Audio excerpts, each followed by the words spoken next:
Bonjour, bonjour, bonjour. Bienvenue sur Vénère Résonant. Nous sommes très heureux d'être avec vous, de partager cette information avec vous. C'est très important. Si vous êtes chrétien, peu importe où vous êtes dans le monde, il est très important de comprendre le mécanisme qui se passe, tout ce qui se passe dans le monde. Et dans cette vidéo, nous allons justement vous donner cette information. Et vous allez comprendre peut-être avec le développement que nous allons faire dans les futures vidéos par rapport avec ce qui se passe en Occident, vous allez comprendre pourquoi certaines choses sont en train de se passer. Peut-être beaucoup d'entre nous ne sont même pas au courant. Est-ce que vous savez que bientôt il y aura une loi pour interdire la critique de l'islam? Bientôt, il serait interdit de critiquer l'islam, de parler de l'islam en mal. Vous allez me dire, mais où est-ce que tu as pris cette information? Soyez patients, les amis.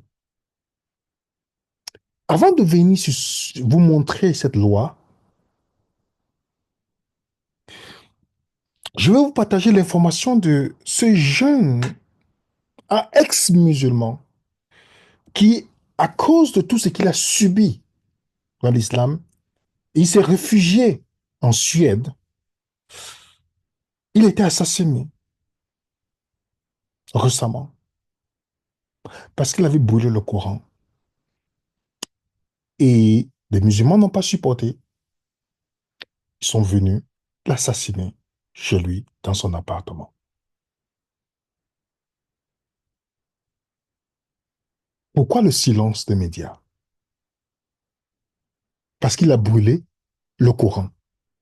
Mais ce qui est bizarre, une femme musulmane brûle la Bible en France. Personne. Vous ne voyez aucun chrétien chercher à la tuer. Pourquoi ces réactions des musulmans pour défendre le Coran ou le prophète?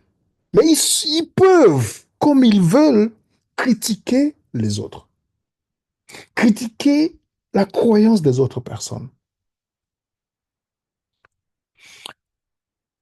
Il y a une proposition de loi, la loi 1271, déposée le 9 avril 2025 à l'Assemblée nationale en France.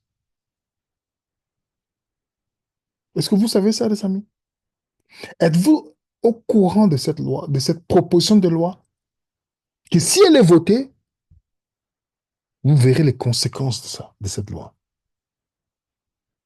Proposition de résolution tendant à la création d'une commission d'enquête portant sur l'islamophobie. Le but de cette loi, c'est d'empêcher toute critique de l'islam en France. Et qui sait, ça va s'étendre dans plusieurs pays parce qu'ils ont un slogan qui a été bien préparé par les frères musulmans et par la gauche de plusieurs politiques européens afin de pouvoir permettre à l'islam son expansion et de détruire tout ce qui est dans le vestige du chrétien, tout ce qui est du christianisme. En fait, avec la lecture d'un chrétien, si vous mettez juste en regardant en profondeur, pourquoi dans un pays, la France est un pays chrétien? On peut critiquer le christianisme, se moquer de Jésus lors des Jeux olympiques, faire des scènes, tout ce qu'il faut. Est-ce que vous avez vu un chrétien promettre la mort à ceux qui l'ont fait? Non. Mais on fera tout pour vous empêcher de parler. Regardez par exemple à Londres. Récemment, les musulmans sont en train de mettre des pancartes chez eux. À Londres, moi je suis parti à Londres, je vous dis, ça ne ressemble plus à Londres.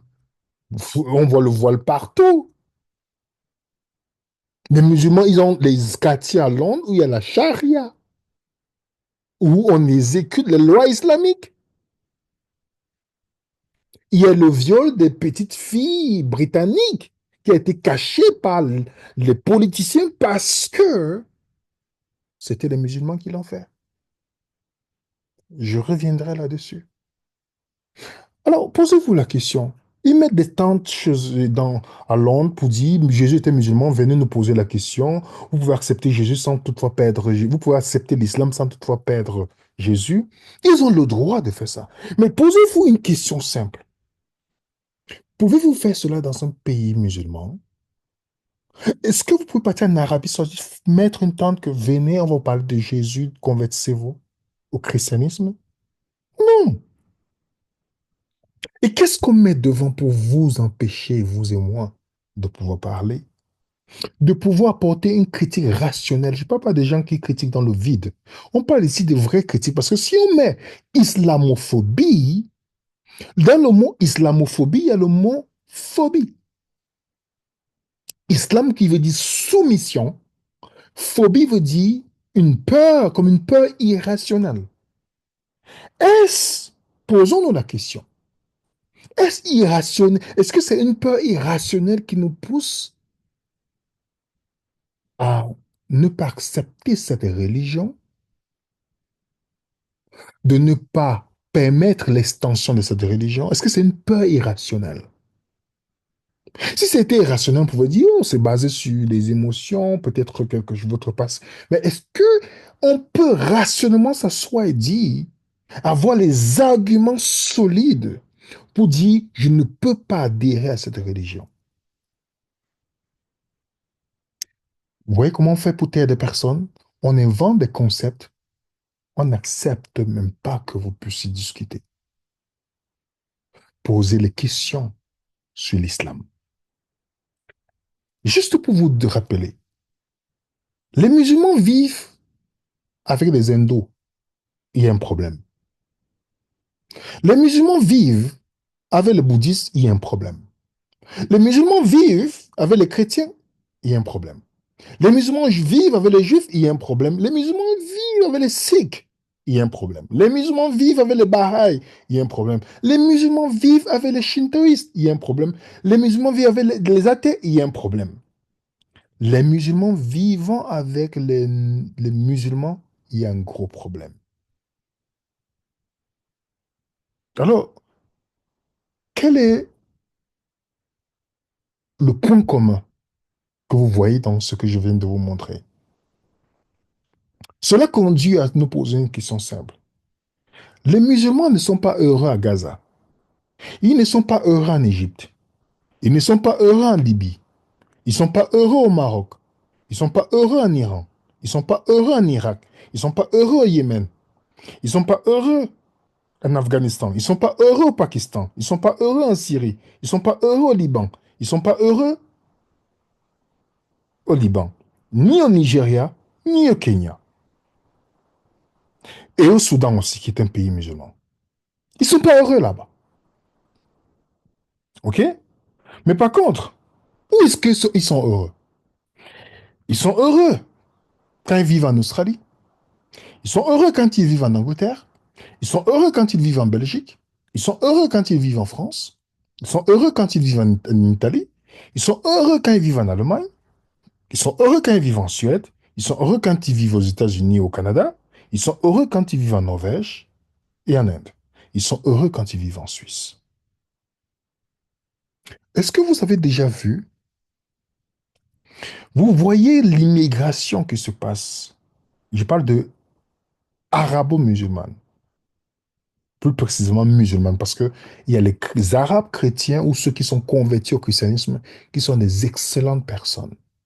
Le problème n'est pas être arabe ou noir d'Afrique du Nord qui est musulman. Non, c'est la religion le problème. Parce que je connais des personnes humainement incroyables. Ce n'est pas le problème du pays, c'est le problème de la religion. Les musulmans sont heureux dans presque tous les pays non musulmans. Oui, ils sont presque heureux dans tous les pays non musulmans. Mais à qui s'en prennent-ils?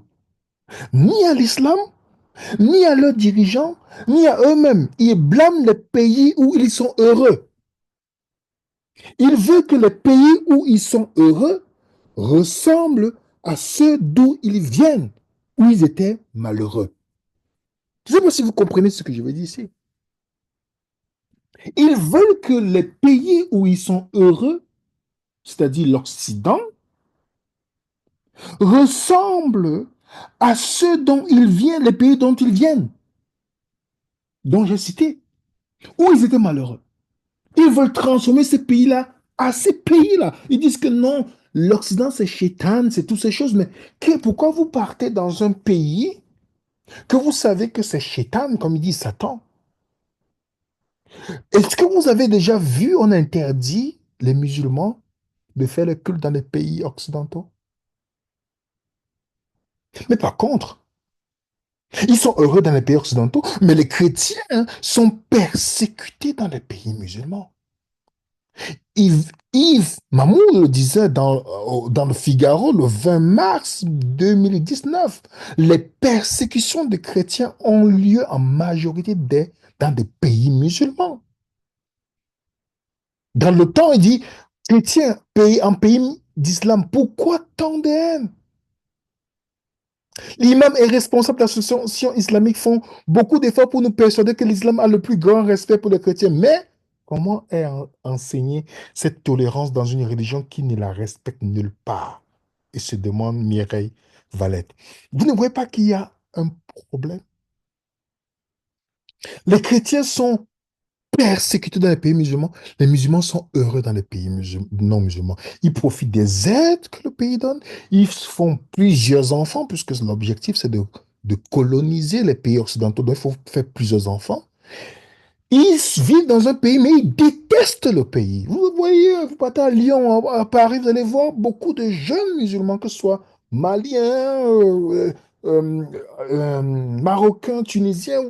Ils vivent là, mais ils parlent de la haine du pays qui leur donne les possibilités qu'ils ne pouvaient pas avoir dans leur propre pays.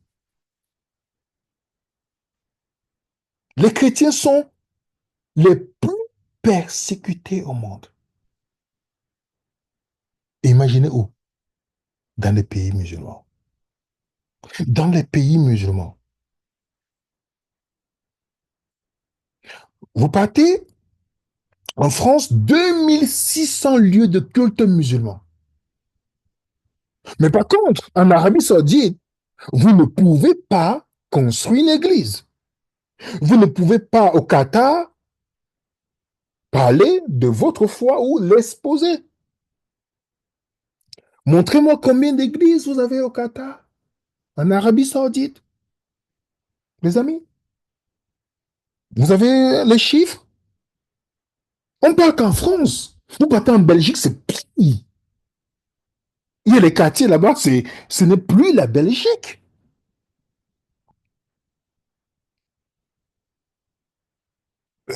La question que la Croix, le journal La Croix pose, construira-t-on un jour une église en Arabie Saoudite? On se pose encore la question. On se pose encore la question. Pourtant, vous partez au Canada, ils rachètent même les anciennes églises catholiques. Ils le rebaptisent en mosquée. Ils ont les mosquées dans plusieurs villes. Ils sont libres parfois, ils prennent la route. Les voitures sont supposées passer. On bat la route le vendredi pour qu'ils puissent faire leur prière. Ce que vous ne pourrez jamais faire dans un pays musulman. Jamais.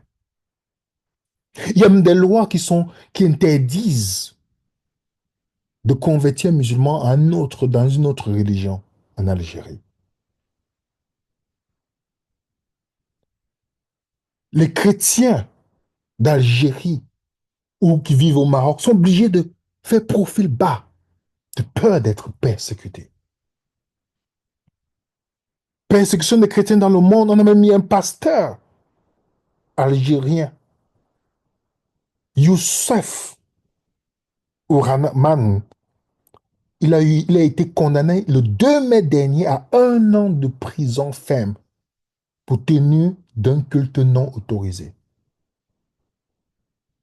Est-ce que si les gens faisaient ça en France, comment vous allez appeler ça? Le racisme? L'islamophobie? Tous les noms. La gauche sortirait, puisqu'elle cherche l'électorat. avec toutes les manigances, Mélenchon et toutes ces personnes, qu'est-ce que ces personnes diront? Oh, on les persécute. Est-ce que vous avez vu Mélenchon et toute la gauche de plusieurs pays? Je ne dis pas que la droite, c'est pas la même sauce, hein, c'est pas ce que je dis. Vous les avez déjà vus se plaindre les chrétiens sont de plus en plus persécutés, tués. Récemment, au Nigeria, au Soudan, les gens sont en train de se rencontrer en tant que chrétiens. On vient tous les décapiter. Vous avez déjà entendu? Récemment, ce visage ne vous dit pas quelque chose? Il était c'est un terroriste. Pour le dire simplement, il était reçu à l'Élysée. Ahmed Al-Sharet, présent par intérim de la Syrie, reçu un ancien terroriste qui l'est toujours. Maintenant, il est en costume.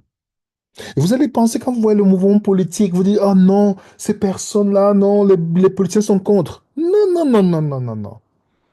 Toutes ces personnes, je ne dis pas qu'elles savent exactement ce qu'elles font, je ne peux pas dire, je ne connais pas l'idée et la pensée profonde des personnes, mais vous devez comprendre que c'est une attaque, c'est l'attaque contre le christianisme, détruire les valeurs du christianisme par des courants de pensée, l'une des religions qui est à la reine du christianisme que ces gens peuvent utiliser, c'est l'islam. L'islam est la religion la plus disposée. Dans l'état d'esprit de l'islam, on peut mieux utiliser un musulman pour pouvoir commettre un crime qu'un chrétien. Il est plus facile dans l'idéologie de la religion parce que tu peux le faire au nom de Dieu. Et les gens essaient de dire non, ne confondez pas les islamistes et les musulmans. Non, je dis très bien, il y a les bons musulmans qui n'ont pas encore étudié le Coran.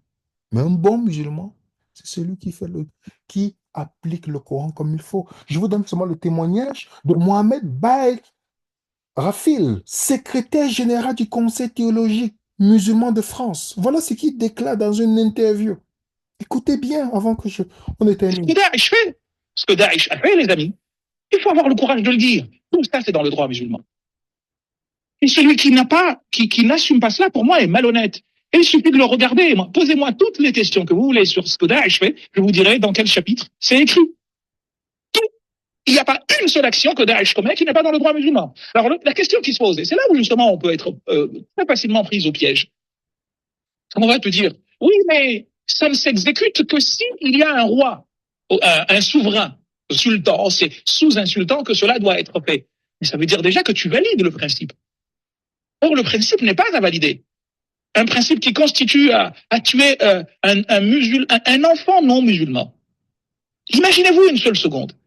Un enfant non musulman ou une femme non musulmane appartenant à une maison de guerre, comme ils le définissent eux. Tu as le droit, en cas de famine extrême, tu as le droit de les tuer et les manger.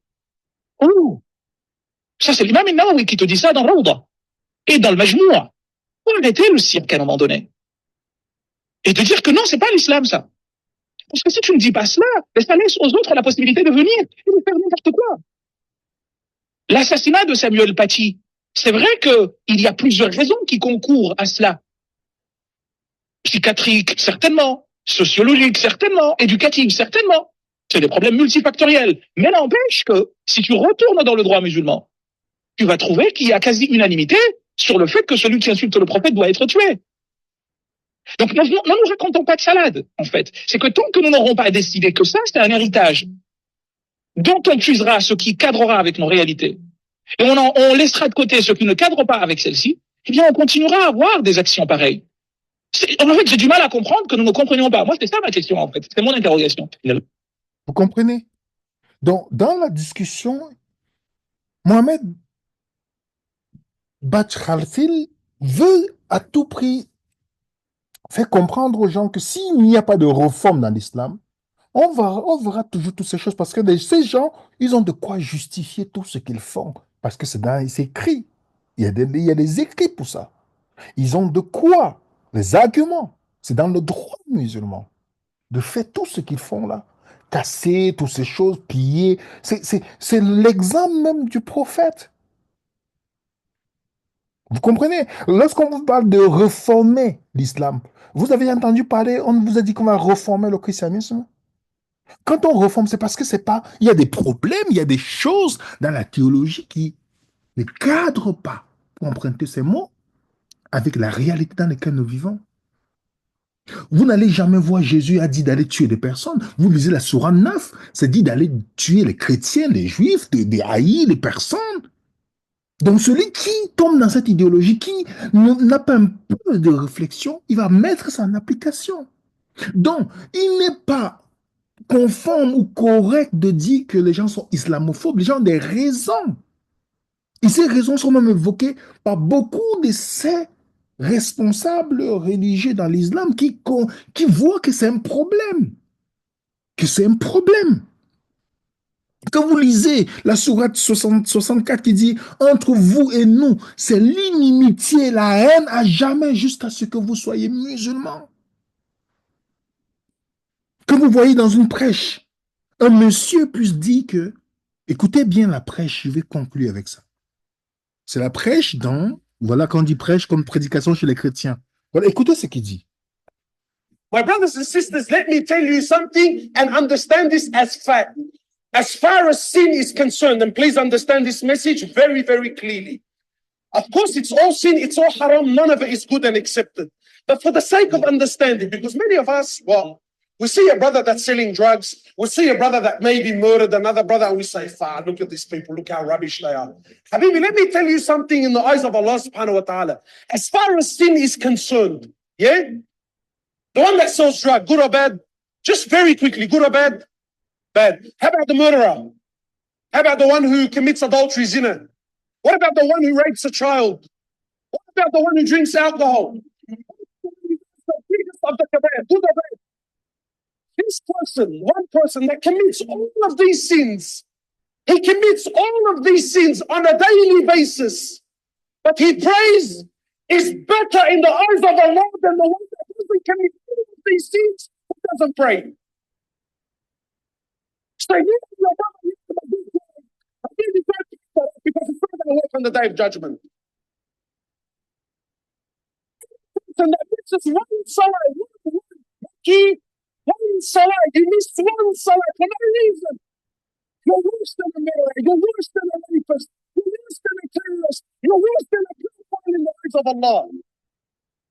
Vous avez entendu ce qu'il a dit? Que celui qui commet tous les meurtres, viols, crimes, adultères, tout ce que vous pouvez mettre, s'il prie, il est mieux aux yeux de Allah que celui qui ne commet pas ses péchés mais ne prie pas. Est-ce que vous voyez? Donc, imaginez toutes ces personnes qui sont assises là, elles sont que victimes de l'islam.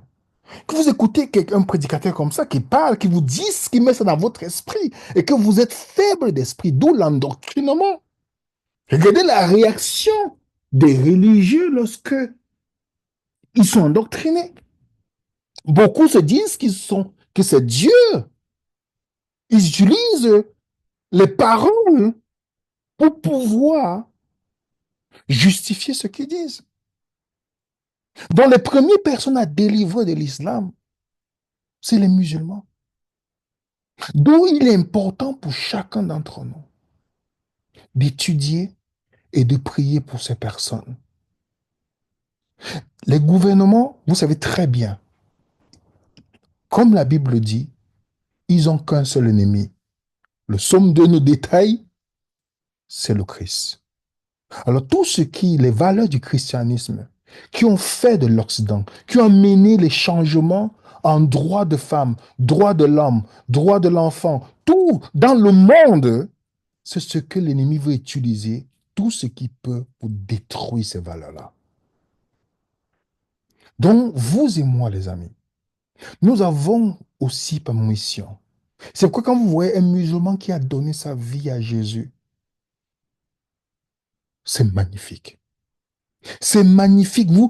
Je ne sais pas, j'ai l'impression que vous prenez ça pour argent comptant. Certaines personnes ne comprennent pas qu'il y a un champ missionnaire.